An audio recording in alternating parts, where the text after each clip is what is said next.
Now friends, welcome back to another episode of Generation Films. My name is Alan.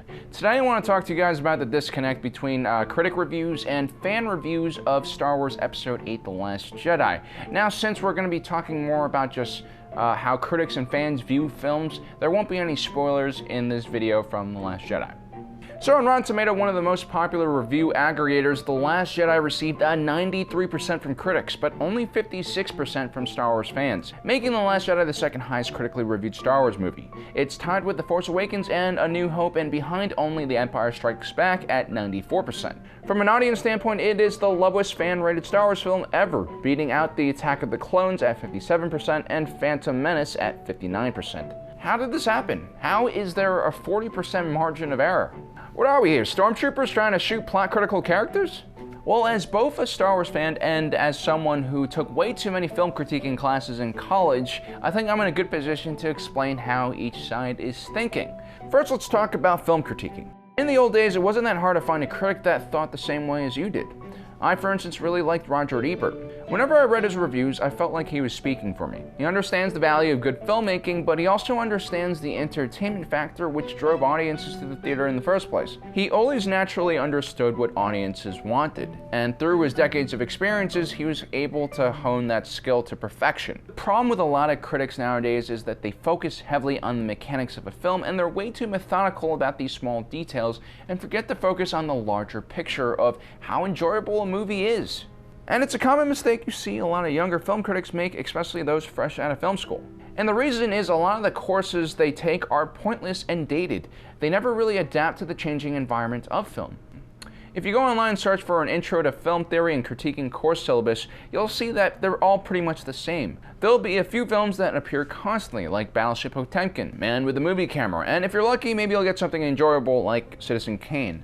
And the way you learn about these films is you read other people's opinions that are selected by the teacher about these films, which are imperfect to begin with. And depending on your professor, there's oftentimes no room for individual thought. You're guided down a very narrow path of what is acceptable or not.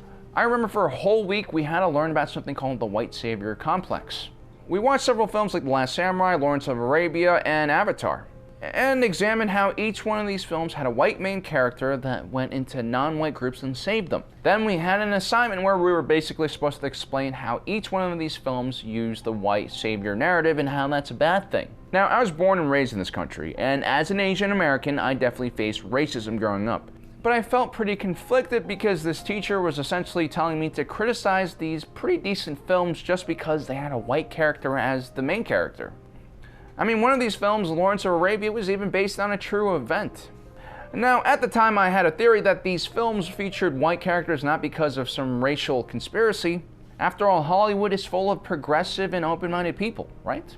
Instead, the reason these films featured white characters was because it reflected their audience, white American. Now, as I grew up and started working in production, I realized my theory wasn't a theory, but the truth. Whenever I was involved in pre-production or concepting, we constantly thought about our target demographics.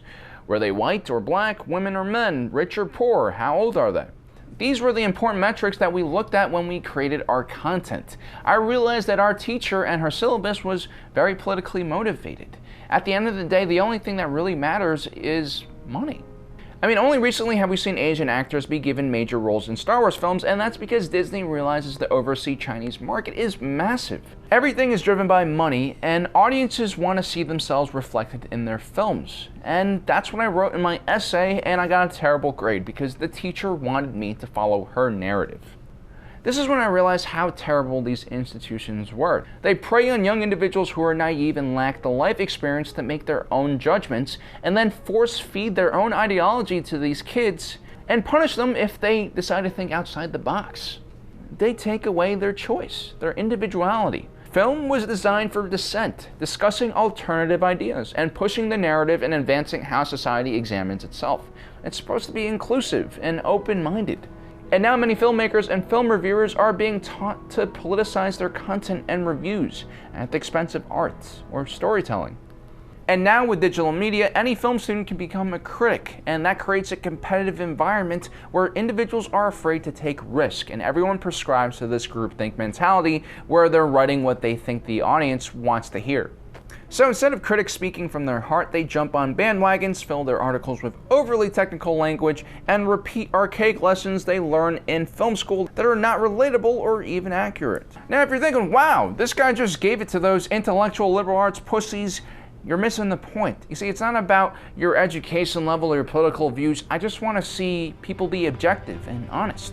And as a huge fan of Star Wars, I can say I'm biased, as are most of the hardcore fans who completely hate the new Star Wars film. The thing is, when you create any intellectual property, fans begin interpreting the content for themselves. Han Solo means a million different things to a million different people.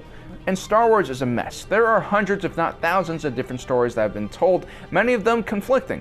It's almost as if Star Wars has become a genre in itself. And as these franchises continue to grow, so do the expectations of fans. And these fans will begin to group together in cliques with shared ideas. And it's at this point where Star Wars fans really begin to develop ownership of the franchise. And once this happens, a deviation from their expectations becomes a personal attack against them and their childhood. These fanboys can never be pleased, and a lot of franchises just stop trying. And then, of course, you have individuals who are displacing their anger from other things onto Star Wars, or they're just plain racist or sexist. You have individuals who don't want to see any women or black people starring in their films, period. And then you have other fans who can't accept anything new and just want the same thing over and over again. They can't accept that if a franchise doesn't evolve, it'll die. Now, of course, there needs to be a balance, and Disney definitely focuses way too much of its attention on making money. Their new films and TV shows are obviously targeting new demographics they want to attract. So you have this problem where fans and critics inhabit the same spectrum but on the opposite side. Fans are really passionate and they're really invested into the films, whereas the critics don't really understand certain genres and they don't understand Star Wars, and at the same time, they're not willing to take any risks or be honest with their reviews. So obviously there are fans and critics who can properly review films, but we need to think about, why do we care about these film reviews in the first place? Are you just trying to find someone else to confirm your own beliefs and feelings? Or are you looking for an honest review of a film so you can determine whether you want to see it or not? Because the second reason is why film critiquing was created in the first place. And if that's what's important for you, I recommend you guys shop around and find a film critic that has similar viewpoints and beliefs as you. And most likely you won't be disappointed when you read their reviews and go see a movie they recommend. Well guys, that is the end of my little rant.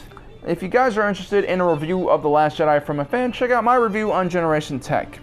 It isn't perfect, but hell, what do I know? I got a D in my film theory class in college. But what I can promise you is that this is an honest review that comes straight from the heart of a very passionate Star Wars fan. My name is Alan, reminding you that life is a movie and you guys are the protagonist.